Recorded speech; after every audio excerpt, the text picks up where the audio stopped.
আজকে বানাবো বিফ টিক্কা মশলা। চিকেন টিক্কা মশলা তো আপনারা খেয়েছেন, বিফ টিক্কা মশলা খেয়েছেন। আজকে আমি বিফ টিক্কা মশলা বানাবো। তো বিফ টিক্কা মশলা বানানোর জন্য আমি এখানে 1.5 কেজি গরুর মাংস নিয়েছি। এখন ম্যারিনেট করে নেব। ম্যারিনেট করার জন্য যে যে মশলা লাগবে, প্রথমে আমি দিয়ে দিব লেবু 2 ফালি। মাংসটা আমি আজকে ম্যারিনেট করে রাখবো, কালকে মাংসটা ভাজবো। আজকে সারা রাত নর্মাল ফ্রিজে রাখবো।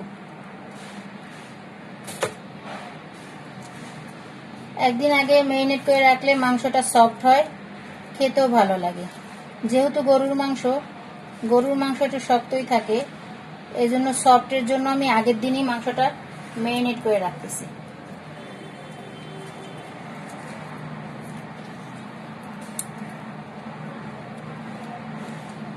লেবু দেওয়া হয়ে গেছে, এটার ভিতর দিব আমি আদা রসুন পেস্ট।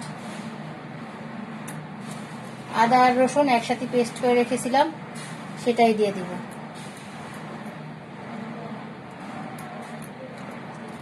এরপর যেটা দিব সয়া সস,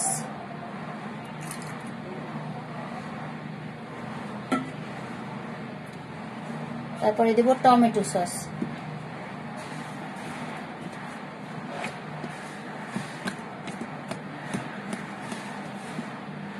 টমেটো সস বেশি না, অল্প পরিমাণে দিতে হবে।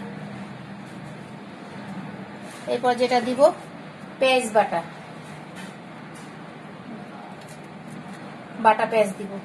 আজকে আমি এটার সাথে টক দই দিব না, আপনারা চাইলে টক দই দিতে পারেন, সমস্যা নেই, কিন্তু আমি টক দই দিব না। আর দিব গুঁড়ো মশলার ভিতরে থাকবে মরিচের গুঁড়া, ধনিয়ার গুঁড়া, হলুদের গুঁড়া, গরম মশলার গুঁড়া আর চাট মশলা, স্বাদ মতো লবণ।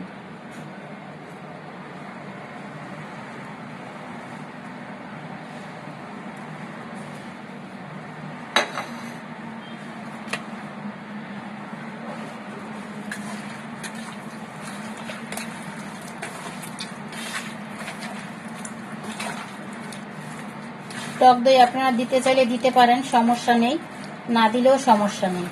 আর যদি দিতে চান তাতেও সমস্যা নেই।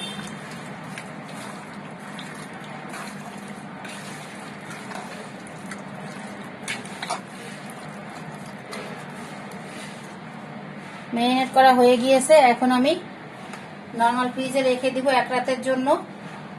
কালকে আমি ভেজে নিব।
বিফ টিক্কা মশলাটা বসিয়ে দিলাম।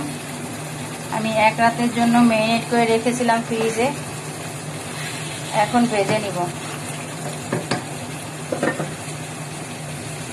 যেহেতু গরুর মাংস 2 মাসে রান্না করতে হবে, যেন আস্তে আস্তে মাংসটা সেদ্ধ হয়ে যায়। মাংসের ভিতর থেকে যে পানিটা বের হবে, এই পানিতেই মাংসটা সেদ্ধ হয়ে যাবে।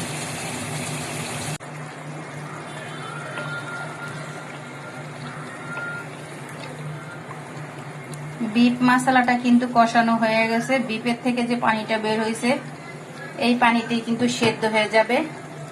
এরপর আস্তে আস্তে ভাজা ভাজা হবে। ফাইনালি বিফ টিক্কা মশলাটা হয়ে যাচ্ছে। কার কার পছন্দ অবশ্যই কমেন্টস করে জানাবেন। আর আপুর ভিডিও যদি ভালো লাগে বেশি বেশি করে শেয়ার করবেন।